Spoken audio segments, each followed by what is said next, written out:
Hi friends, എന്തൊക്കെയുണ്ട് വിശേഷം? എല്ലാവർക്കും സുഖമല്ലേ? നമുക്ക് തിരുവാതിരയൊക്കെ അല്ലേ, അപ്പോൾ കൂവയൊക്കെ ഒന്ന് ശരിയാക്കിയാലോ.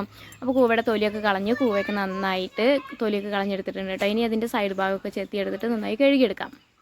കഴുകിയെടുത്തതിന് ശേഷം ഈ കൂവ കംപ്ലീറ്റ് ആയിട്ട് നമുക്ക് വട്ടത്തിനകത്തുനിന്ന് മുറിച്ചെടുക്കാം.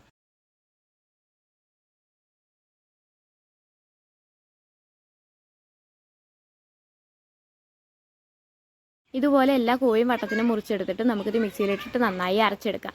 അരച്ചെടുത്തതിന് ശേഷം ഇപ്പം ഞാൻ കൂവ കംപ്ലീറ്റ് ആയിട്ട് എല്ലാം അരച്ചെടുത്തു. 5 കിലോനാണ് ഉണ്ടായിരുന്നത്. അപ്പോൾ 5 കിലോന് മുഴുവനായിട്ടും അരച്ചെടുത്തു. അരച്ചെടുത്തതിന് ശേഷം ഒരു കലത്തിൽ നമ്മളൊരു നല്ല വൃത്തിയുള്ളൊരു തോർത്തെടുത്തിട്ട് ടൈറ്റ് ആക്കിയിട്ട് കെട്ടണം. അതിനുശേഷം ഈ അരച്ചെടുത്ത കൂവ നല്ലോണം വെള്ളത്തിൽ കലക്കി ലൂസാക്കി എടുക്കുക. ലൂസാക്കി എടുത്തിട്ട് ഈ തോർത്തിൻ്റെ മുകളിലേക്ക് അത് ഒഴിച്ചിട്ട് നന്നായി അരിച്ചെടുക്കുക. ഒരു 2 പ്രാവശ്യം അരിച്ചെടുത്താൽ തന്നെ നല്ല എല്ലാ പൊടിയും നമുക്ക് കംപ്ലീറ്റ് ആയിട്ടും അതിലേക്ക് കിട്ടും.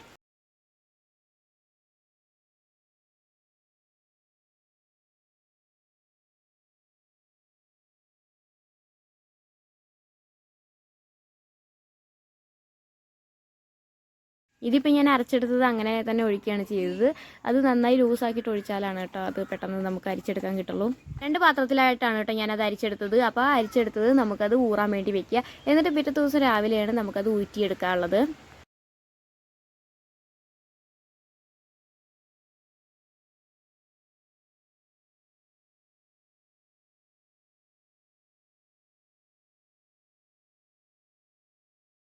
ഇത് കൂവട തോലും പിന്നെ നമ്മൾ അരിച്ചെടുത്ത ആ ചണ്ടിയൊക്കെയാണ് കേട്ടോ അത്.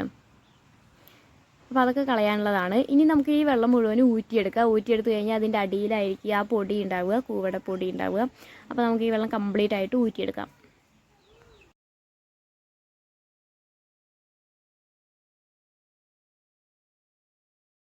ഊറ്റുമ്പോൾ ആ പൊടി പൂവൊന്നുമില്ല കേട്ടോ. അത് നമുക്കത് അതിൻ്റെ അടിയിൽ തന്നെ അങ്ങനെ ഇരിക്കും. അപ്പോൾ ആ വെള്ളം കംപ്ലീറ്റ് ആയിട്ടും ഇങ്ങോട്ട് ഊറ്റിയെടുക്കാനും പറ്റും.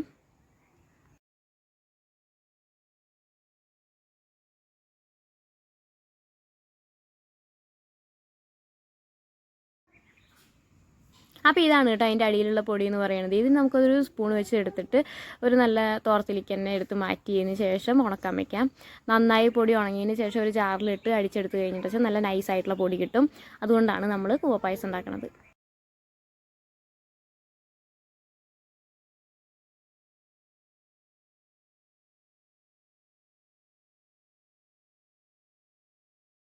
തിരുവാതിരയ്ക്ക് കൂവപ്പൊടി ഉണ്ടാക്കുന്നത് മാത്രമല്ല കേട്ടോ, നമ്മൾ തിരുവാതിരയ്ക്ക് തന്നെ മുറ്റമൊക്കെ നന്നായി വൃത്തിയായി അടിച്ചെടുത്തിട്ട് അതിൽ നമ്മൾ ചാണകമൊക്കെ തേക്കലുണ്ട്.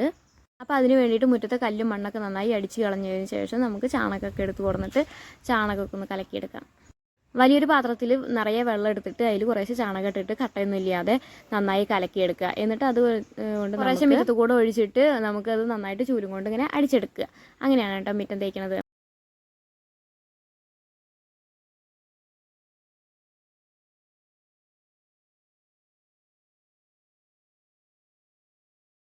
അപ്പോൾ നമ്മളിങ്ങനെ തിരുവാതിരയ്ക്കും പൂരങ്ങൾക്കും ഒക്കെ മുറ്റം തേക്കൽ പതിവാണ്. അപ്പോൾ ഒരുവിധം മുറ്റം തേക്കലൊക്കെ കഴിഞ്ഞു കേട്ടോ. നമുക്ക് 4 പുറവും തേക്കാനുണ്ട്. അപ്പോൾ കുറേ നേരം തേക്കാനൊക്കെ ഉണ്ട്. അപ്പോൾ രാവിലെ 9 മണിക്ക് തുടങ്ങിയിട്ട് ഉച്ചയ്ക്ക് 12 മണി വരെ മുറ്റം തേക്കലായിരുന്നു കേട്ടോ ഒന്ന് പണി. ഇതൊക്കെയാണ് കേട്ടോ തിരുവാതിരക്കാലത്തെ വിശേഷങ്ങൾ. ഇനി പുഴുക്കുണ്ടാക്കണതും നമ്മൾ കൂവപ്പായസം ഉണ്ടാക്കണതും ഒക്കെ അടുത്ത വീഡിയോ ആയിട്ട് വരും. അപ്പോൾ വീഡിയോ ഇഷ്ടപ്പെട്ടിട്ടുണ്ടെങ്കിൽ ലൈക്ക് ചെയ്യാനും സബ്സ്ക്രൈബ് ചെയ്യാനും ഒരു മറക്കരുതേ. Tata bye bye.